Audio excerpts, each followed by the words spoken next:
The FEMA camps conspiracy theory holds that the U.S. Federal Emergency Management Agency, FEMA, is planning to imprison U.S. citizens in concentration camps.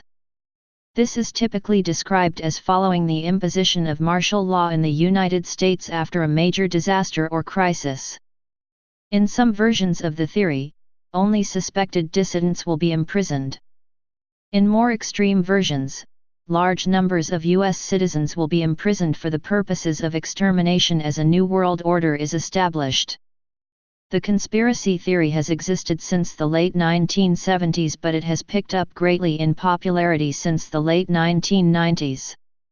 Arguments and variants.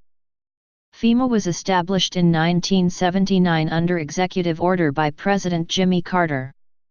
It was established to coordinate the response to a major disaster that has occurred in the United States and that overwhelms local and state authorities. However, proponents of the conspiracy theory argue that this is merely a cover for the organization's real purpose. This plan is to assume control of the United States following a major disaster or threat, either a genuine one or a manufactured one. Once a disaster or threat of one comes into being, the theory goes, martial law will be declared and FEMA's emergency powers will come into operation. FEMA will then effectively be the government. The Constitution will be suspended and FEMA will move U.S. citizens into specially constructed camps, many of which have already been built. The organization has been described in this context as the executive arm of the coming police state. Proponents of the theory often play into racial fears, asserting that FEMA will use urban gangs as auxiliaries to ensure order. In many versions of the theory, dissidents, typically defined as constitutionalists/patriots etc. rather than left-wingers, will merely be imprisoned. Others have gone so far as to argue that they will be sent to these camps to be murdered.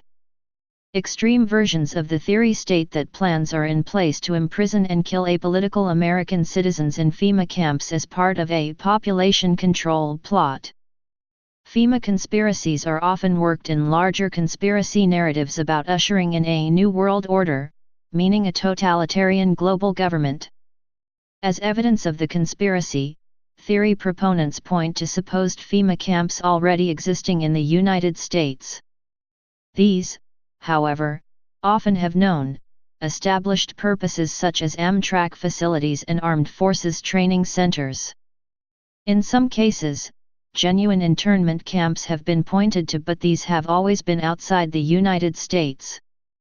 Proponents have also cited a contingency plan, Rex 84, drafted in part by Oliver North calling for the suspension of the Constitution and the detainment of citizens in the event of a national crisis.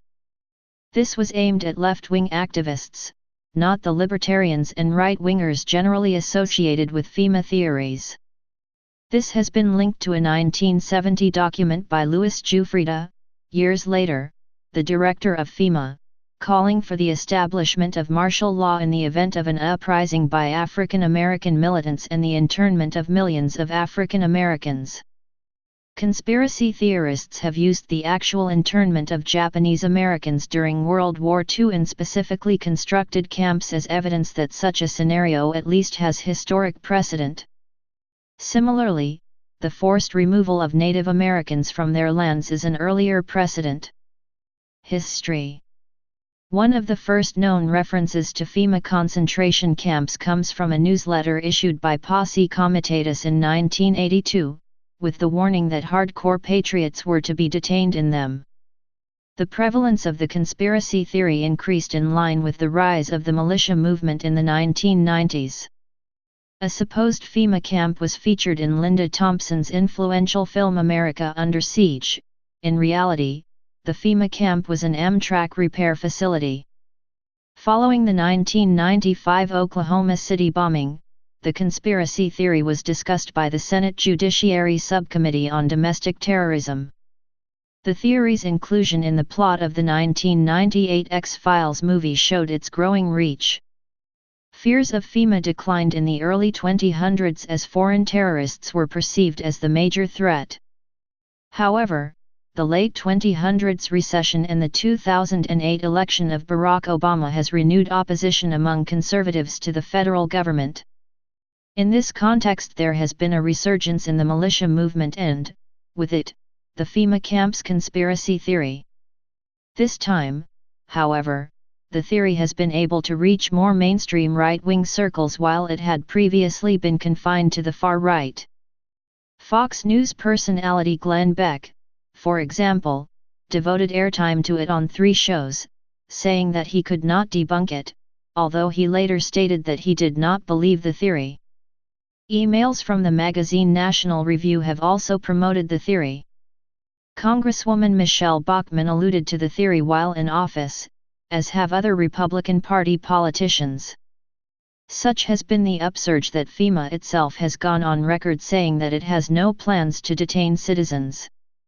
However, in an internal memo, FEMA conceded that it could not hope to convince a large number that it had no sinister plans and cautioned that it was better not to enter into debate on the subject. The magazine Popular Mechanics has published debunks of the various claims of the conspiracy theorists. Please subscribe and thanks for watching.